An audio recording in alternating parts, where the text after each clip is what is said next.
So, today we are going to be talking about Angel Reese versus the Dallas Wings right now. And this is going to be a game that should be very easy. It should be very, very easy. Like, this is a game where, like, if you're the Chicago Sky, you got to win. And obviously, if you want to hear as many updates possible about the WNBA, basketball in general, draft, Olympics, subscribe. We are trying to hit 10,000 subscribers by the end of the month, and we gained like 500 yesterday, which is nuts. So really just appreciate all the support recently. If we can get to like 9.4k by the end of the day, that would be insane. But anyway, now we're going to be talking about Angel Reese right here. So when it comes to Angel Reese, they're playing against the Dallas Wings right here tonight. And like the Dallas Wings, I'm not joking, their injury report is looking rough. And I mean it. Their injury report is looking rough. If you want to see the injury report, Enrique, questionable. Their best player. Natasha Howard, their best player. Their second best player, probably not playing. Actually, probably Satu Sabali is probably... her or Enrique are 1A, 1B. And then Segrist also is out. So, this is a team that is missing currently their... They're like their best 4 players? I use a team that is currently missing their best 4 players. And Angel Reese's Sky team, as bad as they've been, look, they are not, like the Dallas Wings are the 4th or 5th best team in the WNBA when they're healthy. That's just the truth of it all. They're one of the best teams when they're healthy. They've got a bunch of players. There's a reason why they've been a consistent playoff team the last few years. But like you're looking at a team now that's JC Sheldon's going to have to start giving you good minutes. Like, I'm trying to think just who do they even have right now? Like, McCown's not injured. Cool. Like, McCown's very good. And that's really it. The rest of their team are hurt. The rest of their like all-star or borderline all-star level players are all hurt.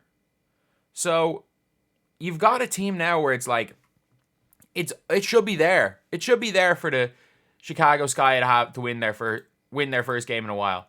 And it also should be a good game as far as her. She should go and break the double-double record today. Because I'd say, look, we're less than a month away from the Olympic break.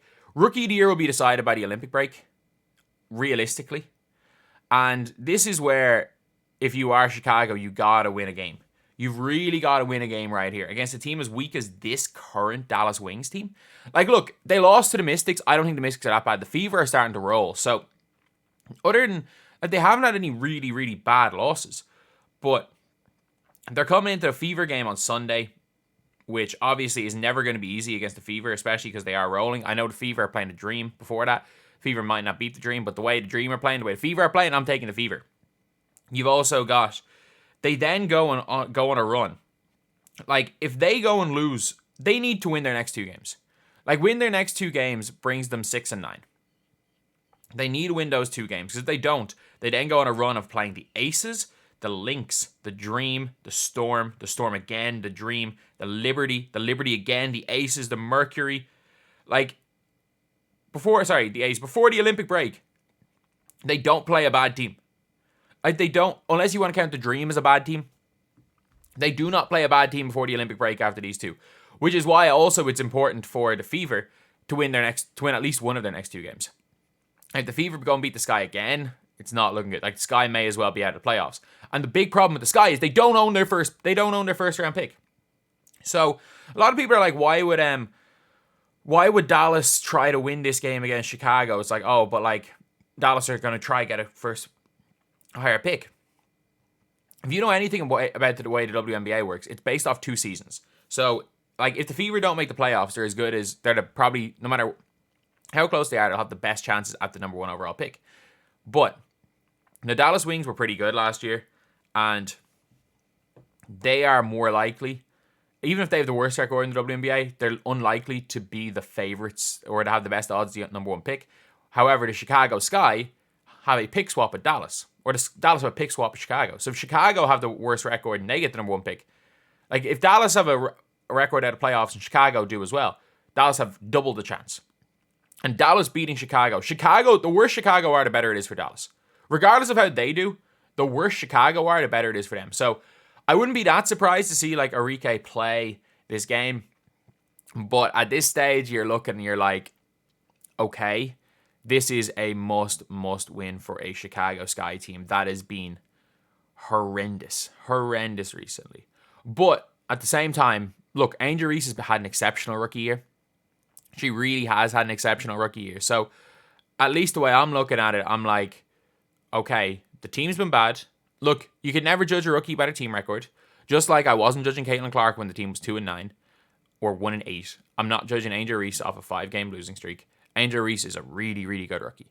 Like, I'm not changing it up. Just when I say don't judge a rookie by their record, it's like, it was me when I wasn't saying Angel Reese the best rookie because she had a better record, nor am I saying Caitlin Clark's the better rookie because of her record. Caitlin Clark's been unbelievable the last 2 games, and 3 of the last 4 she has been unbelievable. But yeah, it is an interesting one anyway. When it comes to someone like an Angel Reese or the Chicago Sky, like there's a reason why people thought they were going to be the worst team in the WNBA. And if they lose tonight, like, I know the Mystics are 2-13. The Mystics are better than the Sky. The Mystics are the best 2-13 team you'll ever see. I think it is a really, like, this is the important game. Like, this is the first game where the Sky, like, are out and out the better team. The first game in a long, long time where they will outclass their opponents. And it's really, really important. Like, this is a game where the Rookie of the Year race, there seems to be a pretty big gap between first and second right now.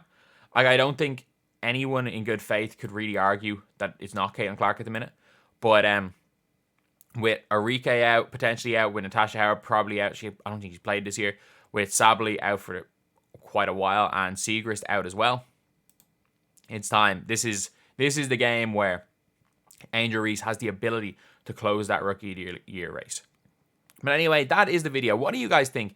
Do you guys think that I'm just kind of overreacting? Do you guys think that it doesn't really matter that Angel Reese is Rookie of the Year even if they lose 17 games in a row?